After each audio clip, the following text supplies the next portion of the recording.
Fight wrap up for UFC Vegas 113. Let's get into it.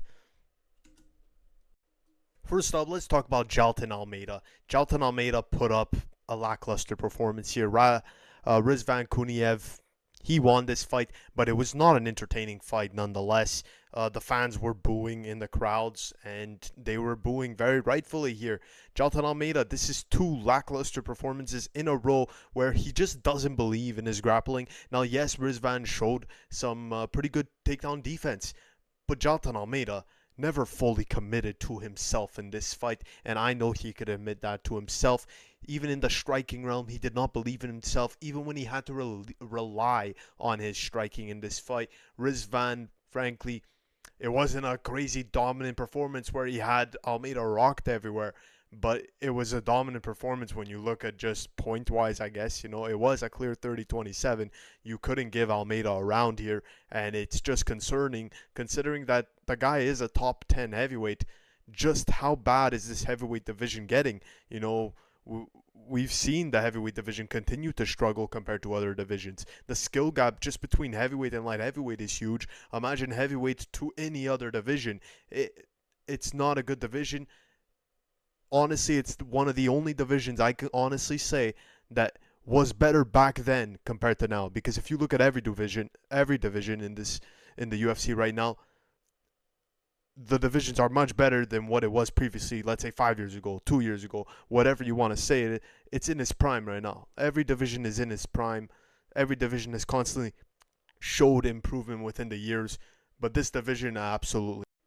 Gene Matsumoto versus Farir Basharat was an amazing fight. In my opinion, it was fight of the night. But I think it also gave a big example to us of something that's wrong with the judging criteria at the moment, judging system, really. Now, that fight, you could have scored 29-28 to either fighter. Both were deserving of the win there. I scored it to Gene Matsumoto, personally. But it's that second round that shows kind of that we need a criteria here, because it's either you're picking the big moment, the big shot in the round, or the biggest amount of control within that round. Because if you look at that fight, if you look at that second round, Basharat hit Matsumoto with a huge shot, and Matsumoto was clearly rocked. But then Matsumoto proceeded for the next 3 minutes and 30 seconds around to control that round. And he did very well. You know, he pushed the pace at the end of that round, and then, yes, he won the third round.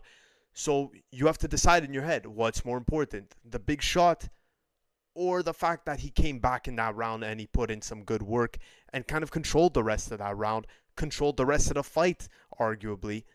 So you have to kind of decide between that. And I feel like that's really important right now because the judging system, it's horrible. Let's be real.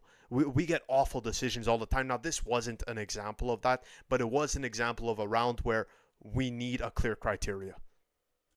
Kyoji Horiguchi continues to impress with a huge win over Amir Albazi. He made it look easy. He made it look clean. He outstruck him and showed some phenomenal takedown defense. After the second round, Amir Albazi's corner told him, "You got to wrestle heavy." And that's what he did. He tried to.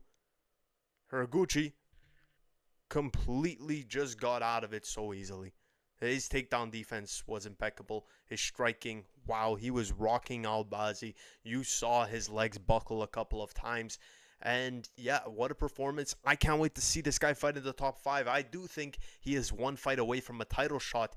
But at the same time, you got some worthy contenders at flyweight like Tatsuro Taira, like Manel Kape, and of course Pantoja, that's going to get his instant title shot after, of course, breaking his arm tragically in his last fight.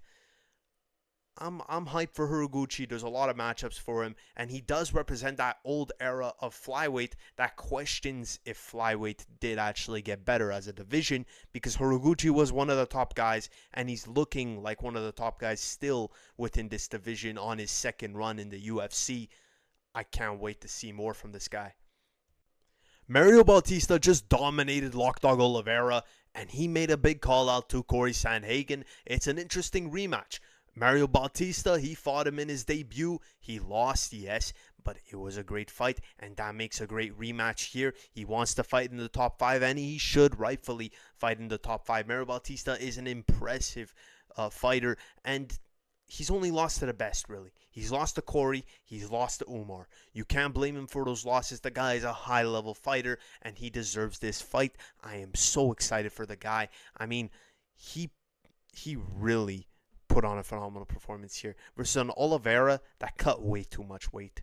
Oliveira, what are you doing there? I hope that's not what he normally does. But at the same time, you can't be making these mistakes at this high level.